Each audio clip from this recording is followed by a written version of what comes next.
दोस्तों, मैं हूं आपका दोस्त डॉक्टर सुमित। आज मैं बताऊंगा दोस्तों मेडिकल डिवाइसेस, मास सर्जिकल टूल्स हैं, सीटी स्कैन, एमआरआई, ये जितनी भी चीज़ है, एक्सरे मशीन है, इसकी बहुत ज़्यादा डिमांड हो गई है इस समय इंडिया में।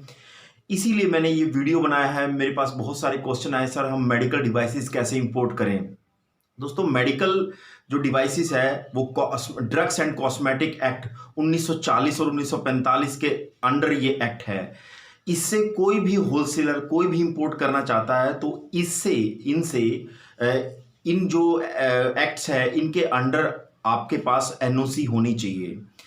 बहुत सारे मैक्सिमम डिवाइसेस को आप इंपोर्ट कर सकते हैं, लेकिन कुछ हैं जिनके लिए आपको स्पेशल लाइसेंस चाहिए।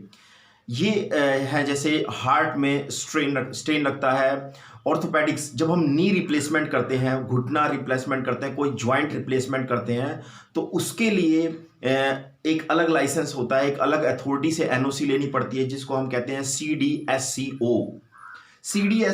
CDSCO की फुल फॉर्म है central drugs standard control organisation. कुछ मेन नोटिफाइड किए जाते हैं वेबसाइट पे कि इनके लिए ही CDSCO के आपसे एनओसी लेनी पड़ेगी। इसका मैं फिर एक बार आपको फुल फॉर्म बता देता हूं। Central drug standard control organisation, जैसे हार्ट के लिए, हार्ट में स्ट्रेन लगता है, वो इंस्ट्रूमेंट मंगाने के लिए आपको CDSCO से आपको एनओसी लेनी पड़ेगी। नी और जॉइंट रिप्लेसमेंट में यूज होती हैं कई चीज़। ऑप्थेल्मोलॉजी मीन्स आइज में बहुत सारी चीज आप करते हैं, बहुत इंस्ट्रूमेंट लगाते हैं रेटिना में, उसके लिए आपको।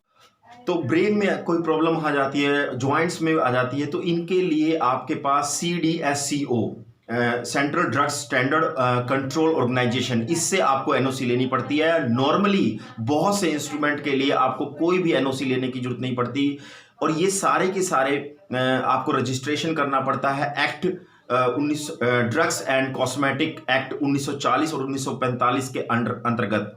इनको आपको रजिस्ट्रेशन करना पड़ता है और उसके बाद आप इजीली इंपोर्ट कर सकते हैं। केवल कुछ के लिए neurology, pathology, joint replacement, HIV testing में जो किट यूज होती है, IVF जो टेस्ट ट्यूब बेबी में जो यूज होती है, हार्ट के लिए, हार्ट में स्टेन जो लगता है, पेस मेकर है, इनके लिए आपको CDSCO से आपको एनओसी लेनी पड़ती है।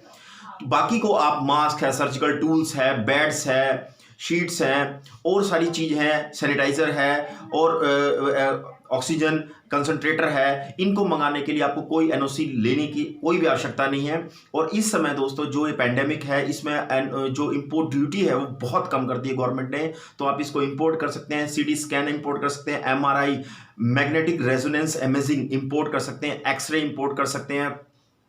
रेडिएशन की बहुत सारी रेडिएशन की टेक्नोलॉजी जितनी भी है, इंटरनल बॉडी के पार्ट्स का एनालिसिस करने के लिए बहुत सारी चीज़ों को आप इंपोर्ट कर सकते हैं। जो नोटिफाइड हैं उनके लिए ही आपको CDSCO से एनओसी लेने की जरूरत है, बाकी के लिए नहीं। और बाकी जितने भी इंपोर्ट करते हैं वो ड्रग्स एंड कॉस्मेटिक एक्ट 1940 और 1945 के अंतर्गत आते हैं, वहाँ पे आप रजिस्ट्रेशन कीजिए। अब मैंने आपको बताया कि ये जो मेन जो है ऑप्थेल्मोलॉजी आंखों के लिए, ऑर्थोपेडिक बोन्स के लिए, न्यूरोलॉजी में यूज होती है, ब्रेन के लिए, HIV के लिए जो चीज़ें यूज होती हैं, जो इंस्ट्रूमेंट यूज होते हैं, केवल नोटिफाइड के लिए ही आपको CDSCO की परमिशन की जरूरत होती है। जो भी मैन्युफैक्चरिंग यूनिट हो उसके पास CDSCO central drugs standard control organisation का सर्टिफिकेट होना चाहिए, एनओसी होनी चाहिए इंडियन रेगुलेटरी के अंतर्गत, उनसे ही आप इंपोर्ट कर सकते हो। बाकी बहुत से सारी चीज़ों के लिए कोई भी आपको उसके लिए इंपोर्ट करने के लिए ज़रूरी नहीं है। तो दोस्तों ज़रूर मेडिकल इंस्ट्रूमेंट इंपोर्ट कीजिए, और इस पैंडेमिक में और मेडिकल फील्ड में लोगों को दीजिए, जिससे बहुत सारी हम लोग देश को हेल्दी बना सकें और ये प्रॉब्लम हट जाए। अगर कोई दिक्कत हो, कोई क्वेश्चन हो, स्क्रीन पे जो नंबर फ्लैश हो डायरेक्ट मुझसे कॉल कीजिए।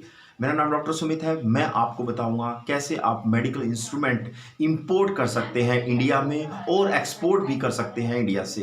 Thank you very much.